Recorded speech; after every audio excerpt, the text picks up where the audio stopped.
Yo, yo, yo, Muddy Waters Podcast. This your boy Shaq Sims, and I'm here right now with a special guest. Yeah. This shit is long overdue. Long overdue. Dog. Indeed. Long overdue, man. I'm here right now with, your favorite DJ's favorite motherfucking DJ. Okay. You know what I'm saying? Okay. The Mix Show King. Mm-hmm. You know what I'm saying? Respect. What's the app you use now, bro? Not SoundCloud. You moved from SoundCloud To Mixcloud. Mixcloud. The Mixcloud guy. You know what I'm saying? The nigga that share all the bad bitches on your timeline. Come on, man. The sneaker fanatic. I'm here with my nigga Clif, the super producer. Respect. What's Love, up, bro? Man. Hey, I appreciate you as always, bro. It's been, like you said, it's been long overdue. So Long overdue. I'm grateful. I appreciate you. For sure. I'm grateful, too, to have you on the show. Absolutely. Let's Definitely. do it. Before we end, we got to do the...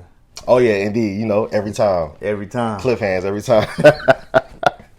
What's going on, though, man? Like, how have things been, with all this quarantine stuff going on? Because, you're a DJ. Mm-hmm. Your bread and butter is parties. Your bread and butter is the nightlife. Your bread and butter is social events. So, like, how have things been for you going through this quarantine?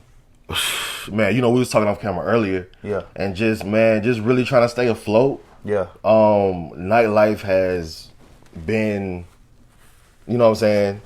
It's quiet for nightlife. So just trying to stay afloat with that, either, whether it's with merch or whatever the case is, like, just trying to stay afloat. And even with, like, I'm brand new to live streaming now. Mm-hmm. So, like, with people, we're doing that and trying to just really build myself up with live streaming and have people donate here and there. Mm-hmm. It's great, but times is rough right now, you know what I'm saying? Not only, not just as a DJ, but just overall, man. Like, you see what's happening in the world currently. So it's been wild, to say the least, you know what I'm saying? But we still making it through one day at a time. Word. One day at a time. How's your mental health, bro? Like, cause it's a lot of stuff. Mm-hmm. We had quarantine. Mm-hmm. Then we have the killing of George Floyd. Yeah. Then we have all of the riots, and we have the president doing his bullshit. Mm-hmm. And you got racists doing their bullshit. Yeah. You know what I'm saying? Like, how's your mental health been, bro?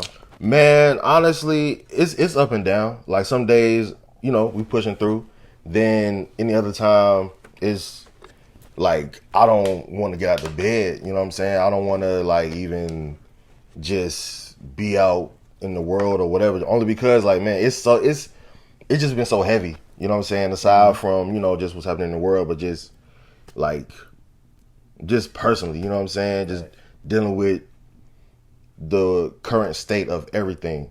So, and just trying to adjust, like, because there's nothing really to do.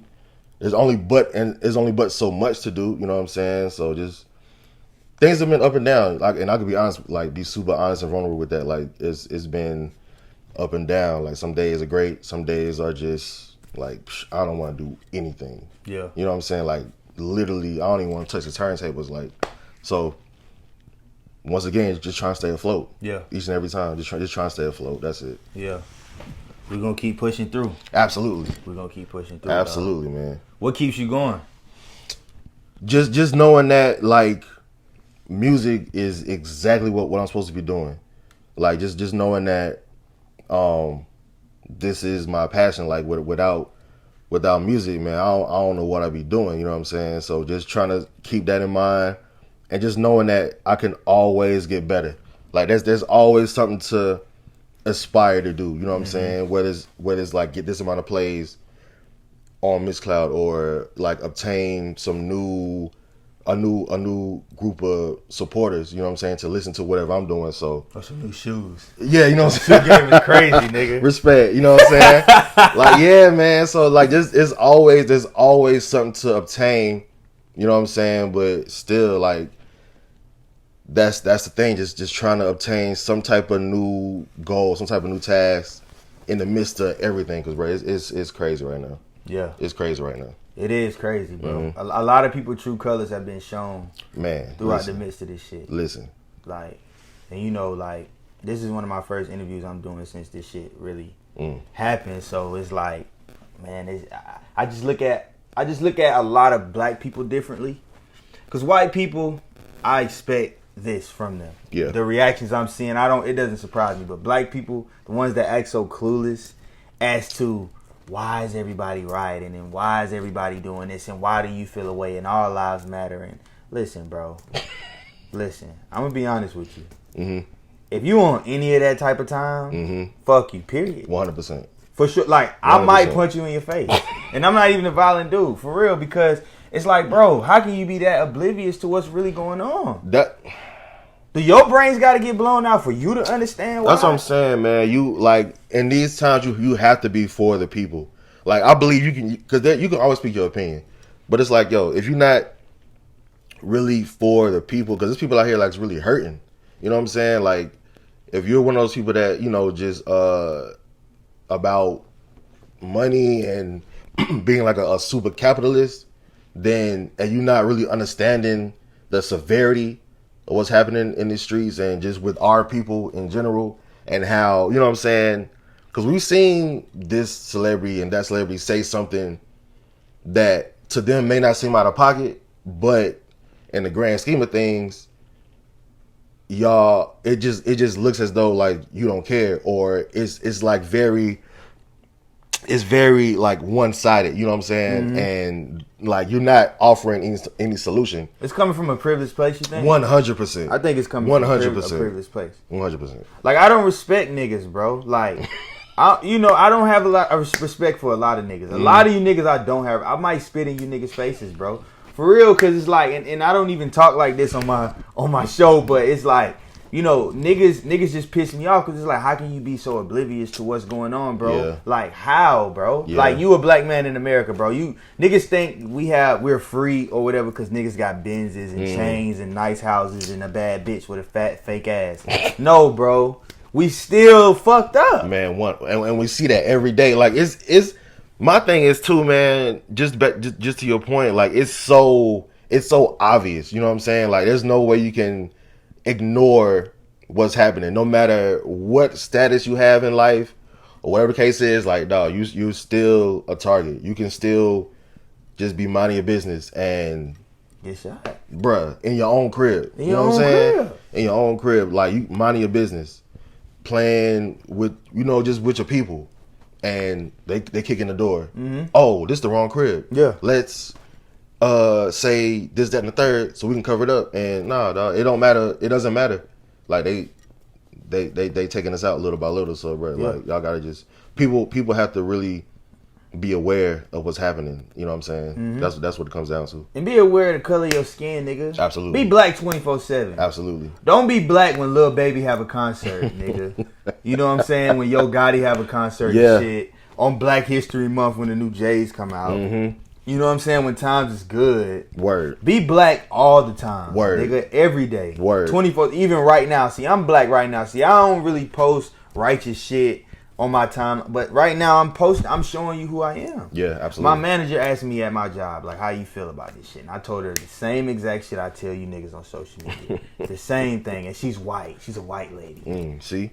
Be black 24/7, my nigga. Don't be black when it come time to get rims on a car. Be black all the time. And stop with this, and you know, we're going to get back to let's talk about it. Let's talk about it. You niggas stop saying that the police ain't going to stop until we change. Come on, man. You niggas sound stupid. You niggas sell weed, pills, Percocets, and you fuck bitches that you paid for, and you talking about the police ain't gonna change till we change. Nigga, you need to change. Talk about it. Bro, they look at, bro, George Floyd wasn't doing shit major to deserve to die. Talk about it, bro. You know what I'm saying? Philando Castile, Sandra Bland, like all these people did. What the fuck did they do? Talk about it. Come on, bro. That's what I'm saying, bro. Like, yeah, it never should have gotten to that point with them. Like, they could still be here with us.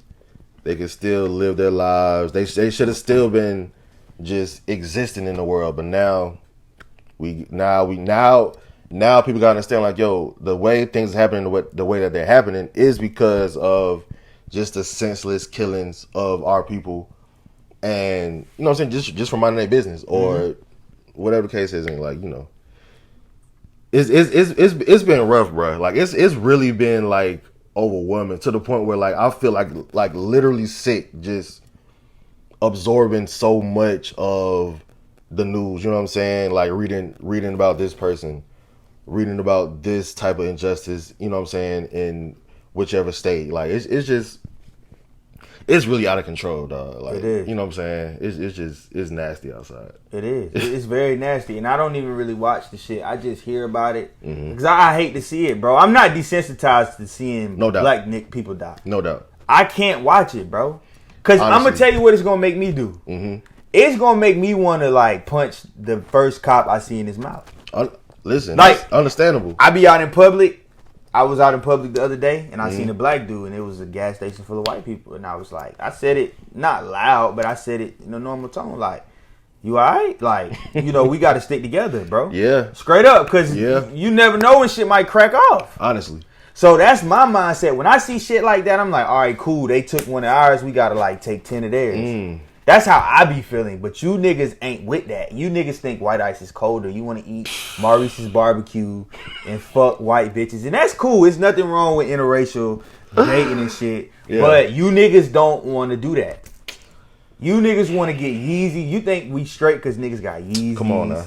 You know what I'm saying? Niggas can go to motherfucking white concerts and shit. White people say nigga in the crowd. Man, come on, man. All of that shit. Like, on, nah, man. bro. We not straight. Like, and that's my whole thing. When I see shit like that, bro, I really be ready to do something. For real. Like, I'm not one of these people that's just like, well, I'm a peaceful protest. Call me when niggas is like fucking the police up. No doubt. And that's when you gonna see me. Yeah, I mean, when it's time to donate, that's when you call me. Yeah, let me share a link. For sure. That's when I get involved. For sure. Yeah, like that's the thing, bro. Like I put up a post the other day, like, yo, if you whether you protesting or donating or like even the smallest thing of just signing a petition, like you contributing to some type of difference out here. You know what I'm saying? Or even if you're out in the street. Doing what I'm saying, doing whatever. My thing with that is, if you're outside, then just be safe, man. Because, like, we've seen people doing the right thing as far as like peaceful protesting, and still get like thrashed by police. You know what I'm saying? So it's like, listen, if you out there doing what you got to do, my thing is for real, just be safe because you just never know. You know what I'm saying? You just never know. So just make a difference. And be safe. That's my main thing. Just be safe, make a difference, and we'll somehow get through this. I don't know how long it's gonna take, but we're gonna push through. Yeah, we're gonna push through. Absolutely. You know what I'm saying? And I'm gonna end on fuck all you Uncle Sam Bo motherfuckers. Word. All you Uncle Ruckus niggas. Man, okay. Licking your fingers. Okay. You know what I'm saying? The barbecue sauce and shit. Drinking the white ice, thinking it's colder than black ice. Man. You punk motherfuckers. Come on, man. Fuck you. Come on. And you white people, listen, if you watching me, because I love white, whoever. I see color. I ain't one of these niggas that's talking about I don't see no color. No doubt. I see color. I see color. It's real out here. It's real, baby. No doubt. But, to white people, man, what you niggas can do is, if you're not racist and you're genuinely not a racist, fuck posting the hashtag. What I want you to do is, when you, because y'all be in rooms with people that are racist, right? And they might say some shit like, black on black crime is crazy. You see what they're doing in Chicago? When they say shit like that, you give them a rebuttal. Tell them some truth. Like, no. Like that little girl who was crying on social media with her parents. That's what you motherfuckers need to do. Yeah, 100%. That's what you need to do. Expose the racists. Put them in their place. White cops. If you're not black cops, if you're not a bad cop and you're not a Sambo motherfucker, because I can't knock how a nigga get his money. No doubt. Because it's not all cops aren't bad. But if you see a motherfucker doing some shit to a black man that they ain't got no business doing, or a minority or whatever, step the fuck in. Word. That's what you can do. Word. Straight like that. And I want to end this by saying life's about progression, and you niggas need to progress your motherfucking mindset and read a book. You know what I'm saying? Watch a Malcolm X speech. Stop eating pork for a little while, nigga. Expand your mind, brother. On, man. Come on. And drink some sea moss. But nah, I just had to address this shit. Hey, listen, bro. Use a platform, bro, because people need to hear the real, no matter how you put it out. People got to hear that, dog, because it's a lot of foolery going on. It is. You know what I'm saying? It's a lot of shenanigans happening. So bro, like I stand on that. I stand on that 100%. Facts. A lot of you niggas I might spit in y'all face. And I'm not even a violent, ignorant nigga, but it's just like, bro, you niggas is just weirdos, bro. Like, you not black. Like, you niggas is black when the new J's come out. Well, it's convenient. And the Black History Month Jordans come out in February. Come on, man. But you niggas ain't black right now. Come on, man.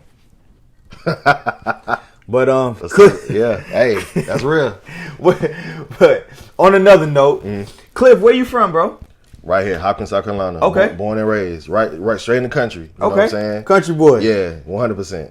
Where did the love for music come from? Because, like, most people from the country in general, across America, like, don't really pick up and gravitate to music. What made you gravitate to music? Yeah, really, really, my mom and dad, they, as far as I can remember, just being around music, my dad played keyboard, trumpet, trombone, French horn, saxophone. He played the harmonica.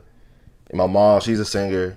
You know what I'm saying? So just being around that all of my life, you know, naturally, like it was just meant to be. So my love of music came for that. Just seeing how passionate that they were, and even they had their own band too, CNC Connection. Okay. So yeah, they were they covered songs like from people like James Brown, Frankie Beverly and Mays, just classics. So my dad, he would literally create, like, replay the songs on the keyboard, sequence everything from scratch, you know what I'm saying? And my mom, along with another close family friend of ours, rest in peace, Curtis Knightner, they had the band CNC Connection. So I'll always be around them and go to as many of their own performances that I could. Yeah. You know what I'm saying? So just seeing them, like, play for people, being at the rehearsals and everything. So music has been a part of my life since the very, very beginning. Word. Yeah. That's what's up. So you were just always a fan of music in general. Like, absolutely. Did you start out playing instruments? Yeah, fifth grade I started playing viola, then sixth grade saxophone. So from middle school up on to college, I've been saxophone ever since. Tenor, alto saxophone, tenor saxophone. Yeah, like I'm very, like, musically inclined. You For know? real? Yeah, like That's what's up. I play a little bit of keys, but I only got through it for the sake of graduating from college, because as a music major, like, that was the main thing. You had to pass the piano proficiency exam. Yeah. So you know what I'm saying? I barely got through that. You know what I'm saying? But yeah, like, I can read music. I know music theory, you know what I'm saying? All of that. So yeah, music been part of my life since the beginning. That's hard. You know what I'm saying? From the very beginning. That's hard. Yeah. So you played the viola. Mm-hmm. Is that an air instrument as well? No, it is the violin, but I think there's a certain, and music people don't kill me, but there's a certain like it's a different type of violin, you know what I'm saying? Yeah. But like, cause I would play that for like a year, but then I moved right over when I went to middle school. Niggas who play the viola ain't get no pussy. You gotta go to the sax. That's why you did it. Them niggas who play the viola ain't get no pussy. You was like, I gotta get some cool shit. You know what I'm saying? I mean, yeah, like, it was cool, Be but honest, yeah, bro. I mean, it was cool, but honest. It wasn't like, all right, I'll say this, like, being playing the saxophone and being in a band, it's a different energy. You know what I'm saying? Because honestly, what people may not realize is that being in the band, like, we're around each other so many times. So like, from rehearsal to different, like, concerts or different, you know what I'm saying? Even in marching band, like, we'll go to another high school, you know, football games, we'll go to another high school and meet the other team's band, and you know what I'm saying? Mm-hmm. So like, bruh, it's different. You know what I'm saying? Mm-hmm. So you get those different experiences that you wouldn't get being in, like, the orchestra or being in the strings. You know what I'm saying? So yeah, it's different. Yeah, I'll say that it's different. Yeah. Yeah, my nigga was yeah. I mean, you know, yeah. Without saying too much, but yeah, you know, Facts. It's different. Yeah, it's so it's different out here. So when did you get into DJing? Was that in college or? Really, honestly, from what I remember, I feel like I've always been a fan of it. You know, seeing it on, like, you know, in music videos as a kid. Like, you know, I remember my mom telling me, like, a long time ago, like, that I would always just, like, go through the vinyl and try to scratch it, like actual vinyl, you know what I'm saying, and scratch it on turntables. But I think when I really got a true interest in it, it had to be like maybe early high school.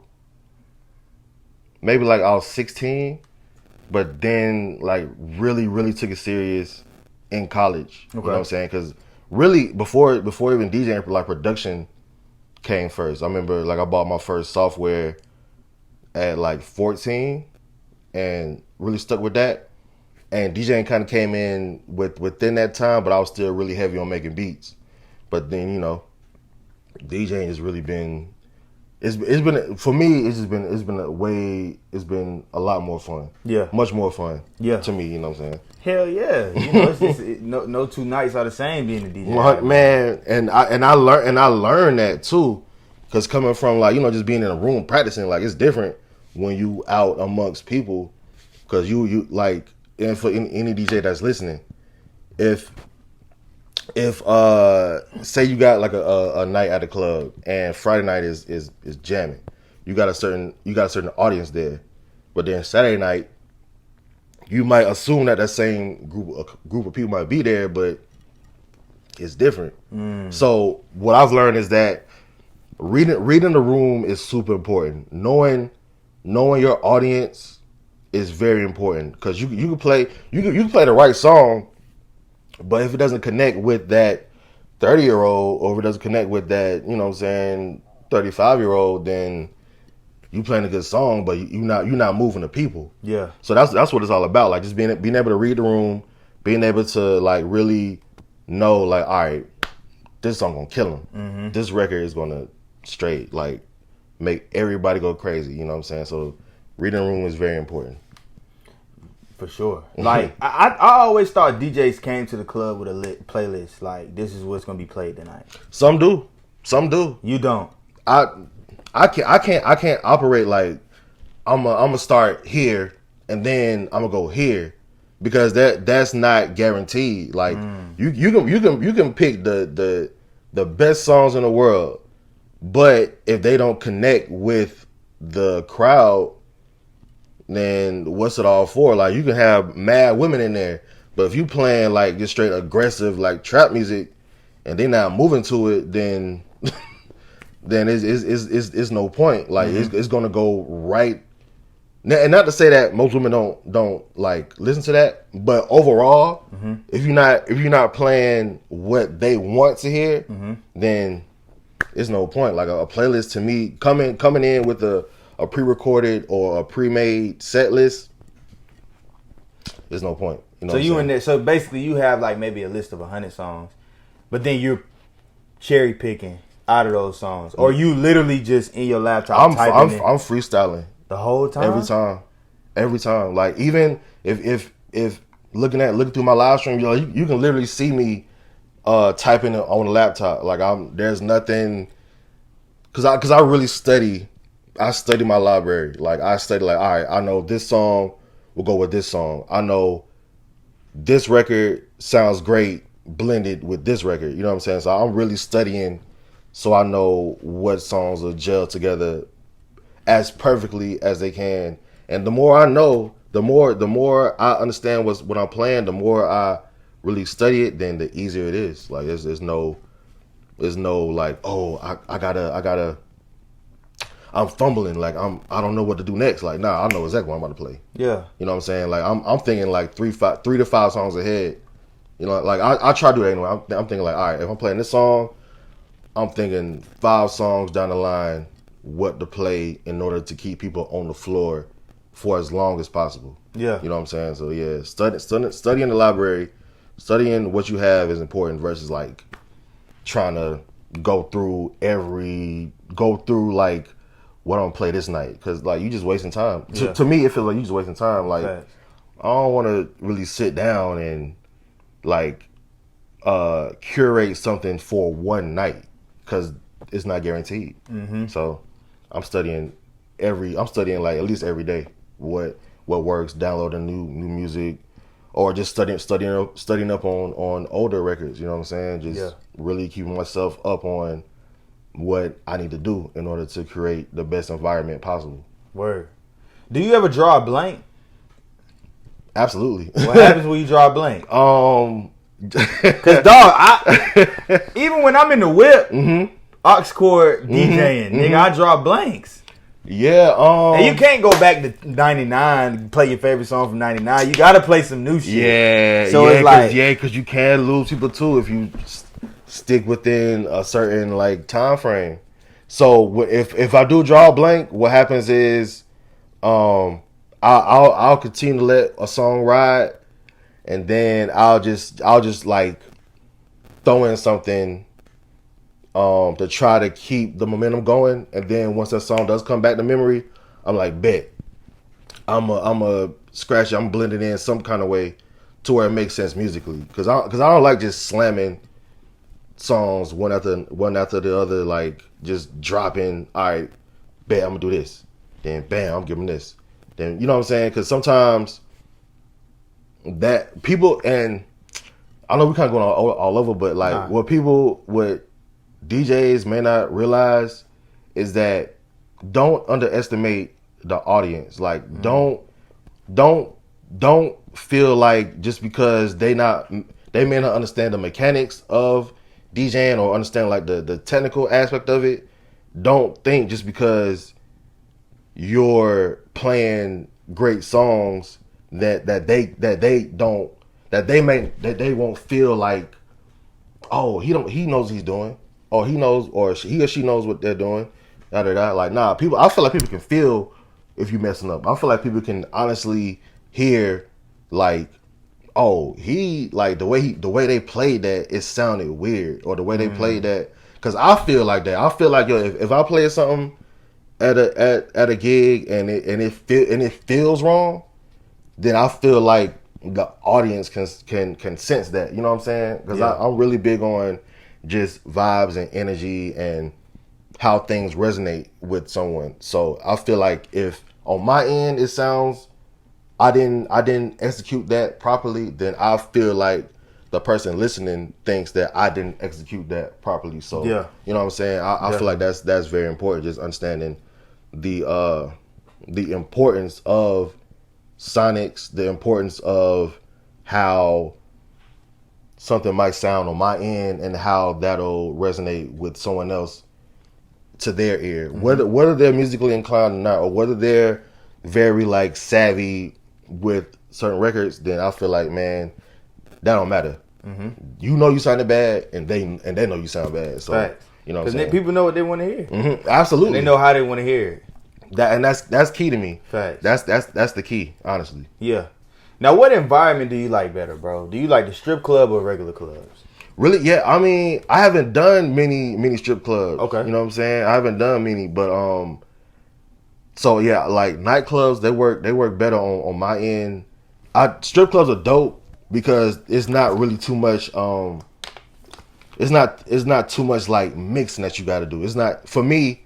I'm gonna still do that anyway, no matter what the environment is. I'm gonna still like really try to show off, you know what I'm saying? But with strip clubs, like, you don't have to do so much of the technical stuff, you know what I'm saying? They just want to hear like a certain style of music, you know what I'm saying? And it's mainly for the dancers, you know what I'm saying? So as long as you got them doing what they got to do, then you good. But I think I just prefer the nightclub atmosphere, you know what I'm saying? Because I can still just do what I gotta do. You know what I'm saying? And really control the crowd the best way I can. Facts. Have you ever like been in the club and be like, this shit jumping, I want to go down there with them folks? Man, yeah, man. I remember just nights at Blue and the Vista when they were still open. And shout out to people like Sean Dollar, NY Mills, like Spotlight Saturdays was like a real thing. Spotlight Saturdays was always guaranteed to be like just crazy. So those nights, times when Mix nightlife was still open in Columbia, man, I miss Mix. Because like I said, I'm real big on sound. I'm real big on like audio. And Mix had the absolute best audio, the best speaker, the best sound system in the city to me. You know what I'm saying? So I miss them. And like, yeah, so nights at Mix. So yeah, bro. Did you fuck with Jet? Were you DJing at Jet? Nah, because I think at that time I was still in Orangeburg in school. Okay. So, and being on the marching band, like, there was only so much freedom that we had, you know what I'm saying? So I wasn't able to really come back to Columbia during those times. But after that, like around 2015, because I graduated 2014. So after that, like 2015, like I'm back home now. So yeah, you know, things are kind of going upward for me. So yeah, so 2015, 2016, that's really when I got into the club scene here in Columbia. Mm-hmm. Yeah, so yeah. Word. Now, when you graduated from college, did you work like a regular 9 to 5? Nah. I honestly, I never had like a real job. For real? Yeah, man. That's a flex. I grew up an only child, and you know, rest in peace, my mom and dad. They really I don't want to say kept me sheltered or kept me, you know what I'm saying, but they were really like, yo, we want you to go to school, and you know, they really supported whatever I was doing, whether it was like, you know, I was going through my skateboard phase, they supported that. Like, so there's really ones to be like, all right, we're gonna do this for you.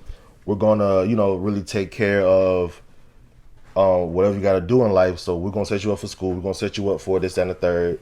And yeah, so once I graduated from college in December of 2014, in February of 2015, I went to the recording workshop. It's an audio engineering school in Ohio. So I was up there from like February to April. You know what I'm saying? So after school, I went right into that. And that was just to help me like really learn everything about engineering, learn everything about recording audio. We did. So shout out to Recording Workshop in Ohio. So that's where I was. Yeah. Yeah. So right out of school, Ohio. And then, you know, even before I graduated, that's when DJing started for me. So, like literally right before I graduated, my first real gig was at what's now Cloud 9 in Orangeburg. It was called Route 77 Orangeburg. Yeah. So I was out there, and it was even a long story how that even came into play. But yeah, just being out there, and they had me be an in-house DJ. Yeah. So damn, nigga, your first gig was in-house DJ?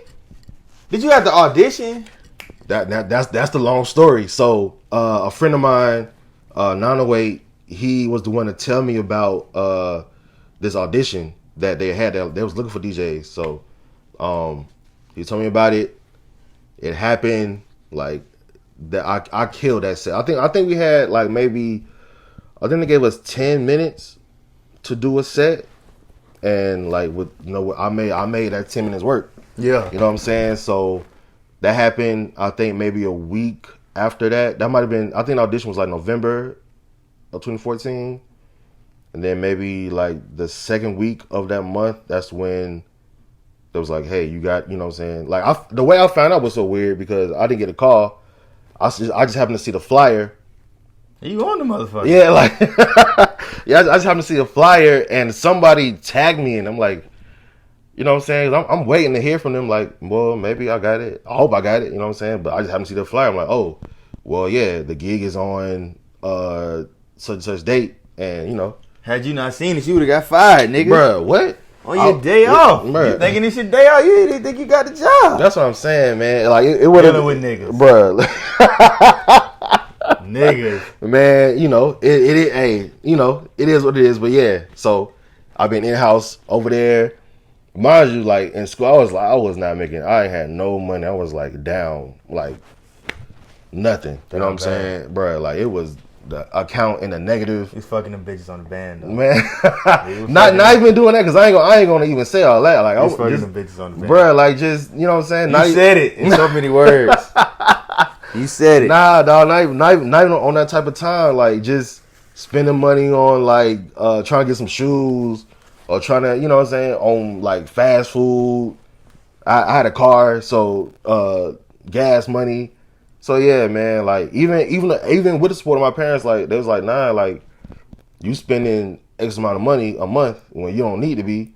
So, you know, they help with what they could, but it's like, all right, you got to take some responsibility for the amount that you're spending when you aren't bringing anything in. So, Nice. you know what I'm saying? So, yeah, so being an in-house DJ, that it was a real blessing, dog, cuz even though it wasn't much starting off, like, cuz I'll come clean, like, they only gave me like $50, you know what I'm saying? A night? Yeah.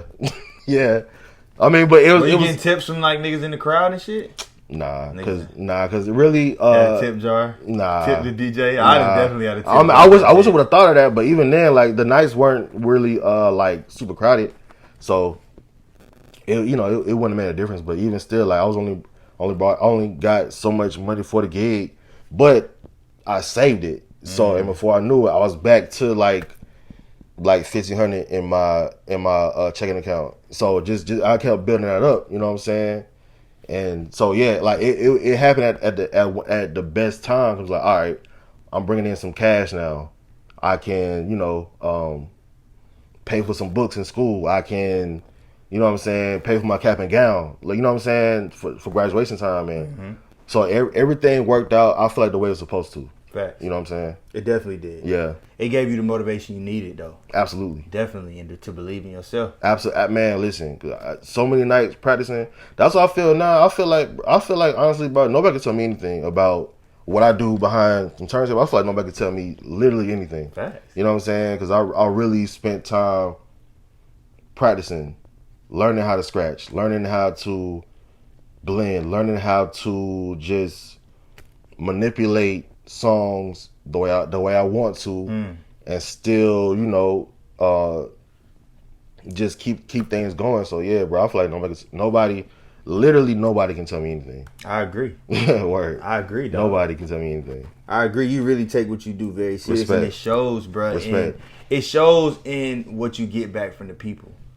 Like, a lot of people say you their favorite DJ. Respect. A lot of people say, like, they just support your brand. Like, people buy your merch. Nigga, you a Respect. DJ and niggas buying your merch. You ain't spit on the track. None of that shit. And niggas is buying your merch. Like, bro, what you do, people really respect what you do, bro. 100%. You feel 100%. me? So, it definitely shows, bro. 100%. I appreciate that, for real. For sure. Yeah, I mean, that's the thing, man. Like, because even with the whole merch, that kind of happened on accident. Because I just wanted something to be like, all right, don't ask me what my name is when you see me in the booth. Like, I'ma just point to the shirt, or, you know what I'm saying? So that's what that was. But then people was like, yo, where do you have them for sale? Or do you have them, you know what I'm saying? So I'm like, all right, let me really take that part serious. Like, let me really get some more, you know what I'm saying, and try to, make some money. And, we it's doing all right. You know what I'm saying? I feel like I could do a whole lot better. I feel like I could do a whole lot better as far as like with the exposure of it. But even still, like just knowing that I got some, I got some merch to put out. I got some type of, you know what I'm saying, where people can really buy into the person. Because that's what it's all about. Like, just being able to really have something tangible to the people. So yeah, something that's organic. Absolutely. And people organically fuck with you. Like the video you posted the other day with old girl dancing with your shit on. Like, that was love. Yeah, she all the way out in Cali, bro. And with that, I've been holding that video for so long, only because like the jerseys, they weren't ready yet. Like, cause I sent her that jersey back in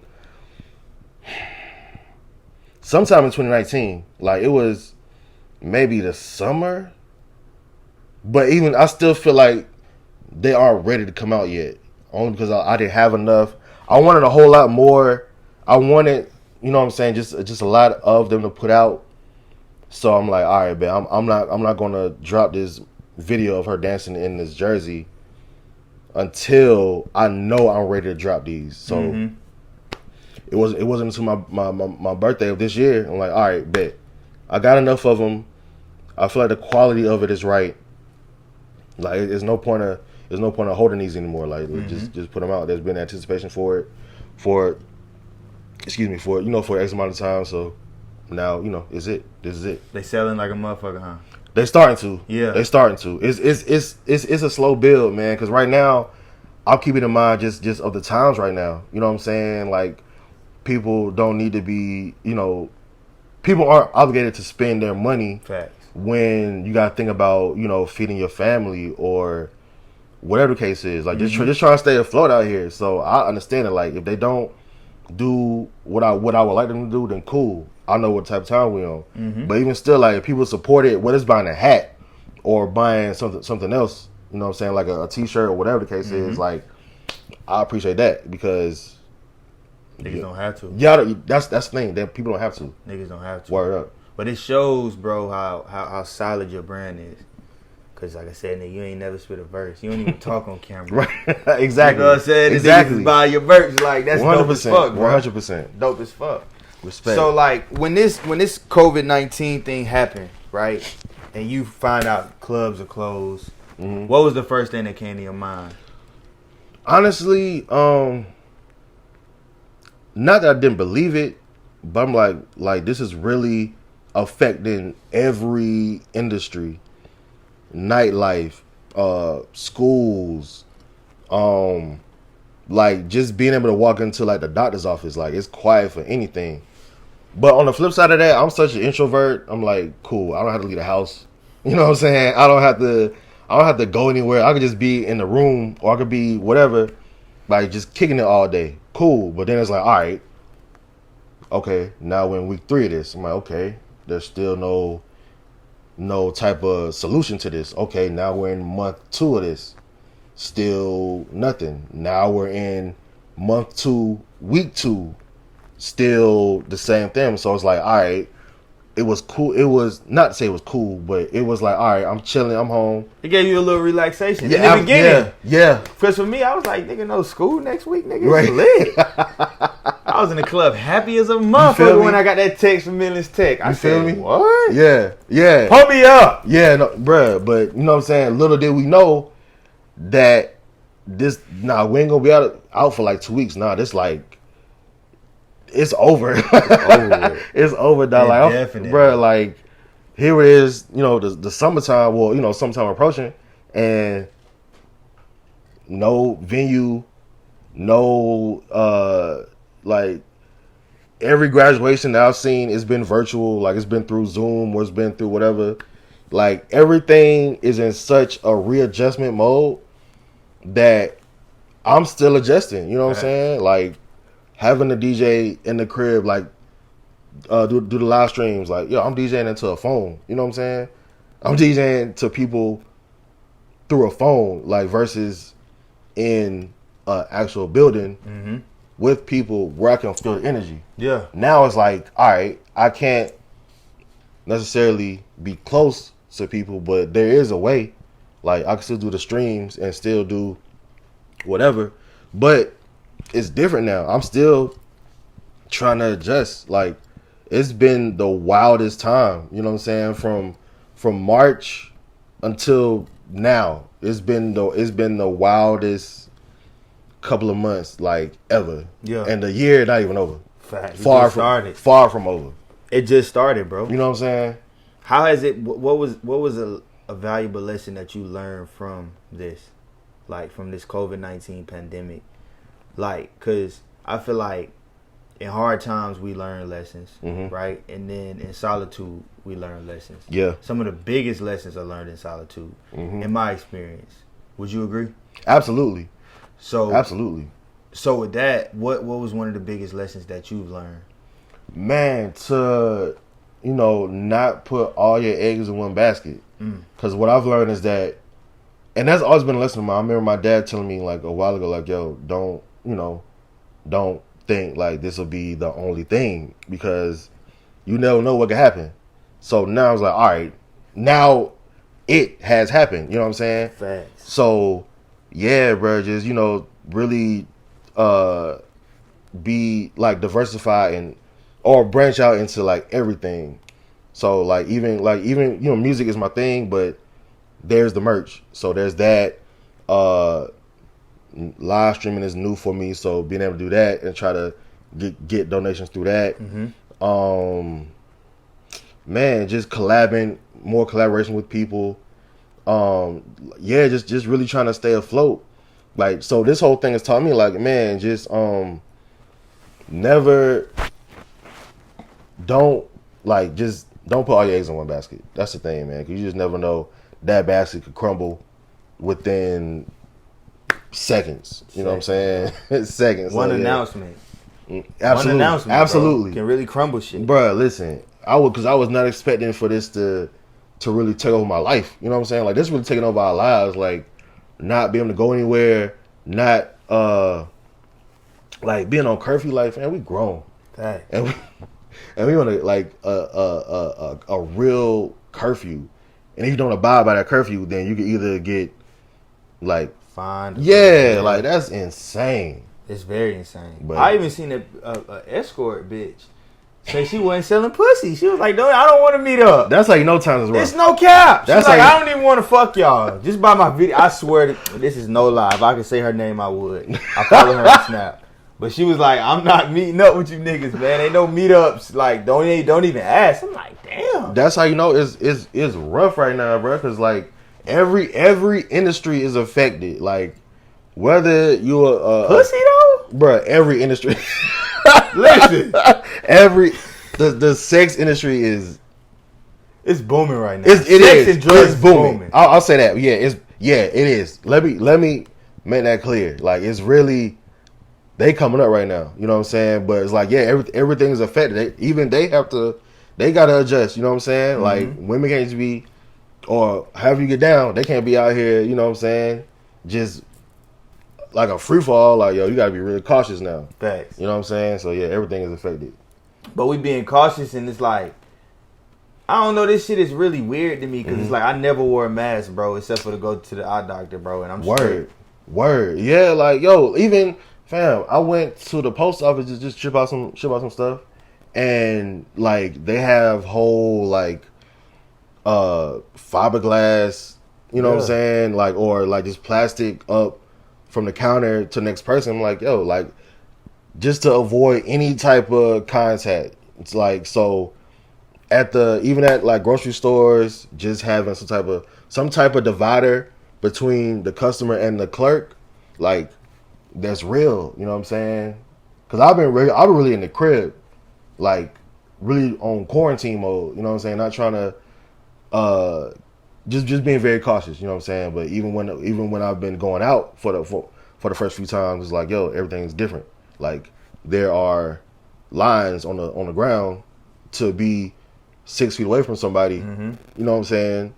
It's different now. It's different. Facts. It's different. I've been outside the whole time. Listen, I respect it. I'm bucking. I respect it. Hey, listen, man, you gotta do what you gotta do. Yeah. You just never know. Shit don't stop. I feel you. Shit don't stop, baby. I feel you. And yeah, the streets are calling my name. Come on, man. That's the thing, bro. Like, I'm a super introvert, but it's like, dog, it's only but so many times I can be in the crib. It's only but so many hours that I can just be in bed and, you know what I'm saying? Because I feel like I'm so counterproductive. Well, so at times I feel like I'm not doing anything. I'm not like working towards anything. You know what I'm saying? Like I'm just in the house. Facts. You know. So yeah, bro. Like enough is enough. Like I'm ready to get back to it. So whenever the time is, like I'm down. Facts. I'm in there. I agree, bro. Like I'm the same way. Like I'm the type of person, bro. I can't. The reason I'm out so much is because I be needing inspiration. I'm the type of person I have to be in motion. I have to, because if I'm not in motion, I get time to think. And then when you get time to think, that's when you be like, am I doing this? Is this the right thing for me? So it just be like, I just need to keep moving and keep striving and keep just whatever I can do. Whether it might even just be to ride to Charlotte to go eat and come back. Like I have time to be out of my comfort zone, and I'm doing something different. And new ideas come in new environments. Absolutely. So absolutely, that's the type of person I am. I have to be in motion some type of way. Amen.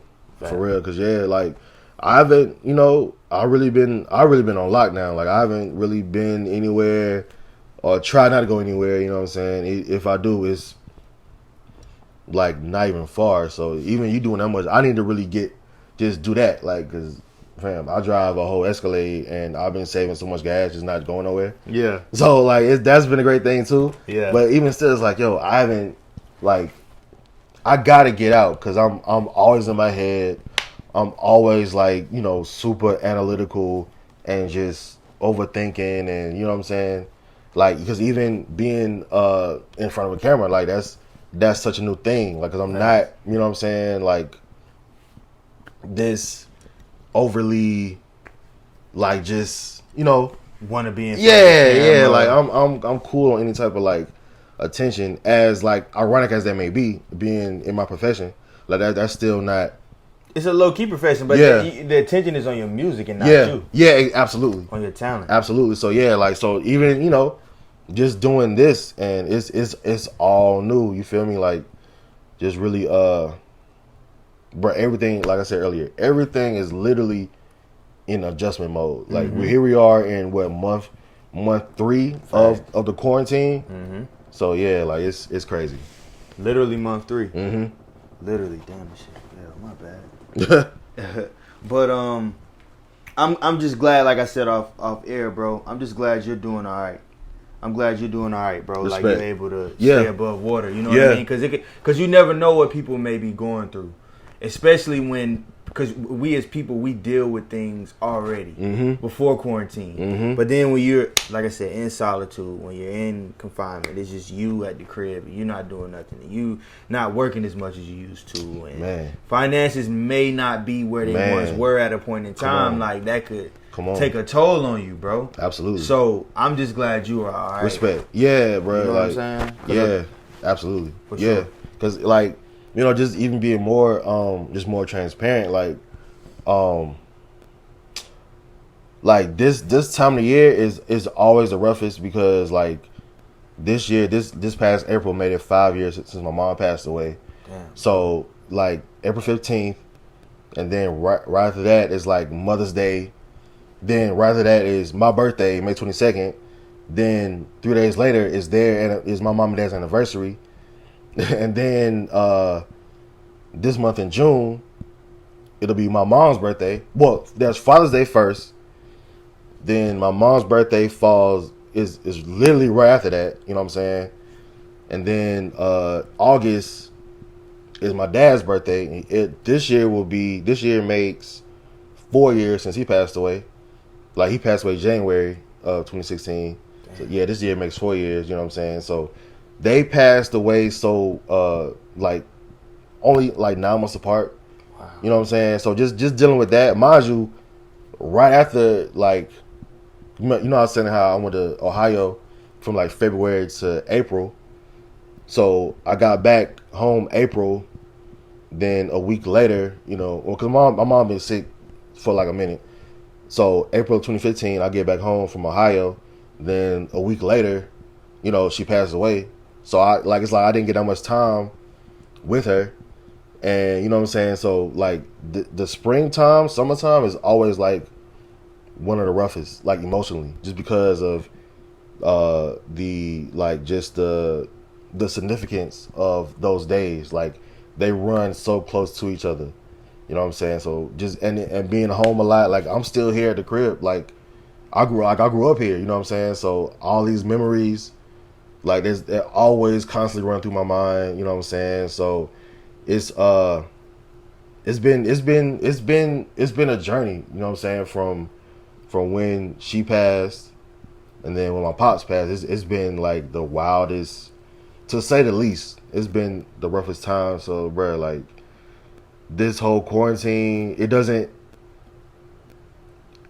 just brings up, like, all right, I'm always in my head now, so I'm always thinking about, like, times with them. I still dream about them, like, you know what I'm saying, like, pretty much every night. Like, I still have dreams as if life is still happening with them here, you know what I'm saying? But it's just been. Does that bring you peace? Sorry to interrupt. Does that bring you peace sometimes? Like, because you know, like, you say you have dreams like that every night. Like, let's say you're having a rough day. Are there ever days where you're like, I can't wait to go to sleep so I can see my mom and my dad? Have you ever felt like that? Like, you know, at the end of the day, you're going to see them, even if you can't be with them in the present. Like, you get to be with them in your dreams.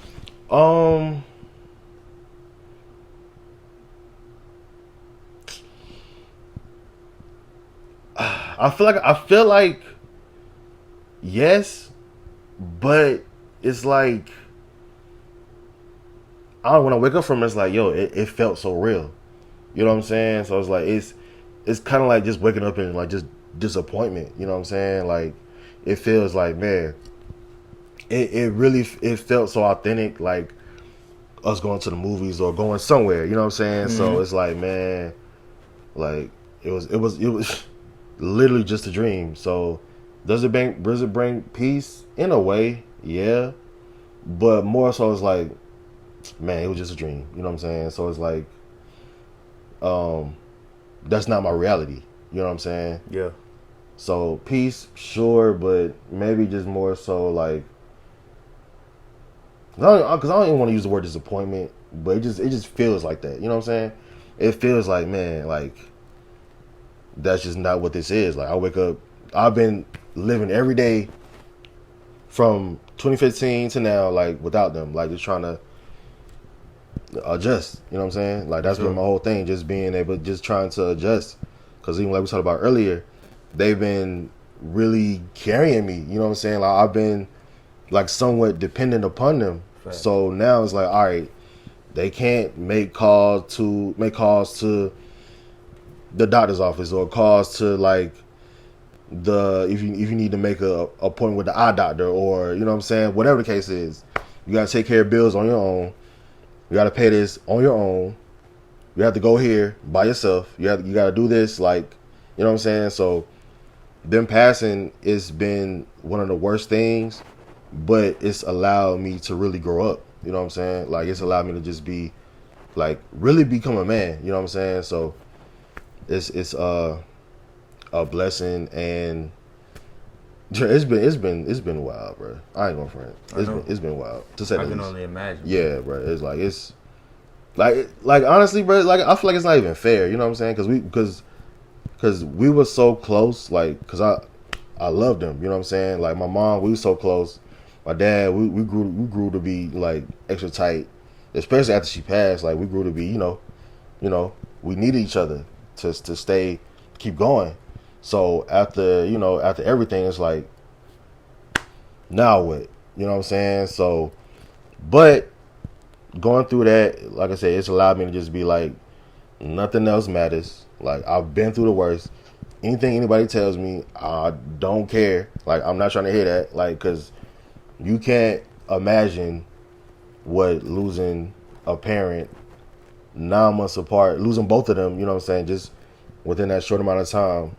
Like the same amount of time it takes to create a life is the same amount of time that I lost. You know what I'm saying? We're lost. You know what I'm saying? Like that's the most ironic thing in my life.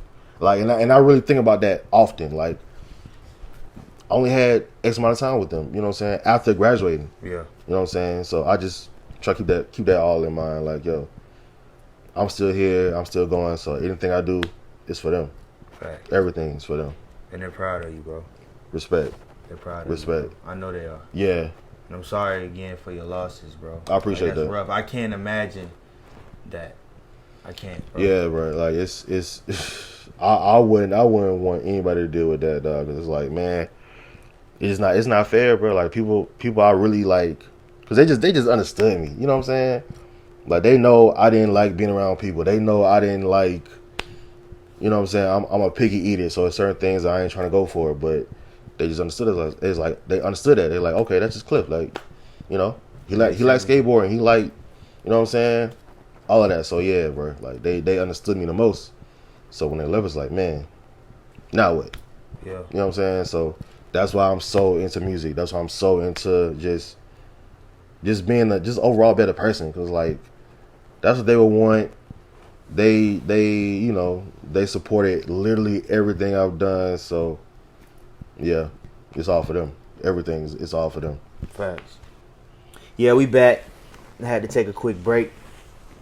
But you know, before we ended, you know, we were talking about, you know, you losing your parents and things of that nature, bro. I know they're proud of you, proud of the progression that you've made and stuff like that, and how you've grown, and you know, you still haven't clocked in with nobody yet. Right. You're still your own boss. Yeah, for sure. Yeah. But that's another thing that's been very important to me, man. Just and you just keep it on too, like 100%. Keep on. Bro, listen, I have to, dog, because ain't no way I'm about to just be. I can't just be I can't just be in one place and just not accomplish what I've been wanting to do since knee high. Like I gotta keep that going, dog, because I don't want to disappoint myself. You know what I'm saying? I don't want to be like, man, I don't want to think back, 20 years down the line and be like, yo, I wish I would have done this. I wish I didn't stop. You know what I'm saying? I wish I didn't I don't want to be like, I wish. I just want to be like, yo, I did this, you know what I'm saying? And I got more to do. So yeah, that's the time I'm on, and nobody can tell me anything, dog, because I lost the greatest people in the world. You know what I'm saying? So that whatever happens after that, it's whatever. Like I can get through it. Like, you know what I'm saying? If I'm still here now and I can talk to you about it like openly, then nothing else, like I don't care what nobody got to say. I don't care, like, whatever.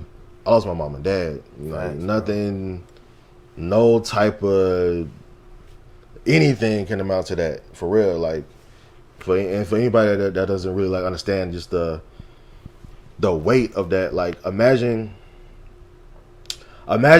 like, having to pick out your parents' casket twice. You know what I'm saying? You're not even over the first loss. Yeah, yo, like I just went through this in April of 2015. Then X amount of months down the line, a new year happens. January of 2016, I'm doing the same thing. And like, and even with that, like my dad was in the hospital, like that, and that's a whole other thing. It's just, you know what I'm saying? Like, so I had to say this. Nobody can tell me anything about anything when it comes to those turntables, production, however I run my own situation. I don't want to hear nothing from nobody because it like, yeah. What can you say? You know what I'm saying? What can you say, man? Like I'm doing what I got to do. Yeah. Like, and it's all for my mom and dad. I will only answer to them. And not to say not to be like I'm not open to any type of criticism. You know what I'm saying? But it's like, yo, if I'm not feeling what you're saying, I don't want to hear that. Like point blank, I don't want to hear none of that. Mm-hmm. So that's just what that's how I be feeling. And I don't vocalize that a lot. But now that we here, you know what I'm saying? I'm gonna really get that off. You know what I'm saying? Because like nobody can say anything to me. About me, speak for me, none of that. Right. It is what it is. Exactly, bro. And to come out of the situations that you came out of, I mean, it's something you never fully get over, but to still be working and still be positive and give positive energy and give light to people and shit like that. In the midst, after you lost your parents, bro, like that takes a strong individual, and you did that by yourself. 100%. So nobody's really gonna be able to tell you anything, like honestly, because you gain a new level of confidence, you gain a new level of strength when you come through. Because that's what my whole brand is about. Muddy Waters, like getting it out the mud. It's not just a saying, bro. It's really like facts. No, bro, like really getting to where you trying to go by yourself. Like the person that you see today, I had to become this through losses. Mm-hmm. I didn't become this person through good shit. I became this person through losses. Man. Losses, nights crying, like all of that shit, bro. Man. Damn near ready to throw it all away, like for real. So I say all that to say, like, motherfucker can't tell me nothing either about Muddy Waters. Like straight up. You feel me? If it wasn't for them hard times, it wouldn't be no Muddy Waters. Talk about it. It wouldn't be. Talk about it, bro. That's the thing, man. I don't like. And I'm really on that. Just about your thing about that going through that pain, bringing out a different confidence. Because before, like I would really, struggle with that. Like, yo, is this good enough? is like, am I doing the right thing? You know, am I really living up to my potential? Just, you know, really being in my head. But just after losing them, my mom and dad, I'm like, man, like, this is it. Like, now I'm going, you know, as full throttle as I can, and I work hard at what I do. You know what I'm saying? So it brings out, like you said, it brings out a different level of confidence. It brings out just a different animal in you. You know what I'm saying? Like, it's unmatched. It's unmatched. It's unmatched, bro. Like, you know, you think Michael Jordan became who he is because he won every game? No, he lost a lot. You know, them losses make you stronger than the wins. Talk about it. You know, that shit it's something to that, for real. Cause why you think niggas who come home from prison be running circles around niggas? Bro, they went through some of the roughest times. Come on. They had to be warriors back there, so they come on the streets like, this easy. This easy. I'm waking up 4 o'clock in the morning every day. Man. I'm gonna run laps around you niggas. Look at Wallow 267. You follow him? Nah. Gilly the Kid, his cousin. Yeah. Oh, yeah. I'm familiar with them. Yeah, Wallow. Yeah. So Wallow, he did like 20 years in prison, and when he came home from prison, he ended up becoming successful. Like, after like being out for like a year. Yeah. But word. He said, bro, I went through so much shit in the penitentiary. This shit that I'm going through out here is rough, but it ain't as rough as me going the shit I went through behind the wall. Come on, man. And I can't even I never been locked up, none of that. You know what I'm saying? So that's different. Like, I couldn't imagine being told what to do every day. Like, every day, getting up at this time every day, eating at this time every day, going to sleep, you know what I'm saying? Like, being that, like, held down. Nah, dog. So I respect that. I got a family member now. Just shout out my cousin Toby. Like, he just got home, and he hit me up like he'll hit me up every morning like, good morning. You know what I'm saying? Like, really, because he been gone for a while. Like, since I was like maybe high school, maybe, and he just getting on. I'm 29 now. Yeah. So he been gone for a while, but yeah, he hit me up like every day, like, good morning. He listens to me on the radio. Like, he's really supportive of what I'm doing. But it's like, yo, and he's, you know, really elevating himself, being back, you know, in society, just adjusting and everything. So yeah, like, I get that wholeheartedly. Like, yo, don't tell me nothing about nothing. I'm out here, like, it is what it is. Shit. Word. I'm doing this straight shit. Up. Facts. Straight up. Definitely, dog. Cliff, man, I just want to say, bro, I appreciate you for coming on my show. Oh yeah, bro. And sharing your story, man, and, you know, just giving people motivation and just opening up, bro. Absolutely. You know, I didn't anticipate that the conversation would get as deep as it did, but I'm glad it did. Absolutely. I learned a lot about you. Respect. You know what I mean? And respect. Like I said, it's been a long time coming. Bro, at least what, like 2 years maybe? Facts. It's long, but now it's perfect timing. Facts, perfect timing. It's perfect timing, though. I've been through so much, and I've been able to really just gather everything and being able to, like, talk to people about it. So yeah, bro, like, I really appreciate you even wanting to, you know, do this. You know what I'm saying? So sure. It's respect all the way around. Yeah, facts, all the way around. Bro. Love, bro. Thanks again, dog. Anytime. Facts. And when you get rich, I need a Clif the Super Producer chain. Come on, man. I need one. Like how niggas giving niggas Rockefeller chains and shit. Come on, man. I need a Clif the Super Producer chain. We gonna be there. We gonna get there. You know what I'm saying? Yes, sir. Let's do it next year. We in next there. Year? We in there. Y'all heard that. Next year I'm getting the Clif the Super Producer chain. Hold me to that. Let's do it. All right. Tell the people where they can find you at, man, and where they can get your merch at. Yeah. One, thank you once again for having me on the Money Waters podcast. It's been, I watched this, you know what I'm saying? So I know it's been some guests on here that's really giving it up. So I appreciate you once again. But yeah, merch is ctsp.bigcartel.com. I upload mixes daily on Mixcloud. So mixcloud.com/ctsp. I'm on Twitter, Clif with one F _ beats with a Z. Instagram, Clif Super Producer. Facebook, same thing. You know, just Google it. You'll find me. We out here. Facts. We out Follow here. my boy, man. Get in tune, man. Indeed. Get in tune. He might play the viola on the next episode. Or the saxophone. Hey, man. Hey, you got one? At the crib? I got a saxophone in studio out back. For real? Yeah, listen, I ain't played the saxophone in like years. You It's been like it's been a good like it's been a good 5 since I picked it up. Yeah. Damn. Last time I played it, I was in Ohio. We had to do this like group assignment thing and create a song from scratch. Yeah. And everybody play instruments, so I'm like, let's do it. So I picked up the saxophone, did what I had to do, and that was like maybe March of 2015. Yeah. So since then, yeah, it's been quiet. Damn. But listen, I still read music, so anybody want to see me in that, listen. Fact. Yeah. Get in tune, man. Indeed. And shop Muddy Waters merch, man. Yeah. You know, the link is in the description. We almost sold out of shirts again. Talk about it. But talk about it. I appreciate everybody who's supported me throughout this whole journey of me starting Muddy Waters podcast back up. The anniversary, the 1 year anniversary of me starting Muddy Waters podcast back up will be on the 15th of this month. I just want to say thank you to everybody who's shopped with me, bought merch from me, shared anything that I've done, especially during this pandemic. Mm-hmm. Because it's really helped me out a lot. Word. Y'all don't even understand. Word. Word. So I just want to say I appreciate all y'all, man. And shout out to all the black business owners. Amen. Shout out to everybody who's going through a rough time at this time. Shout out to everybody who keeps striving. You know what I mean? Who keeps pushing.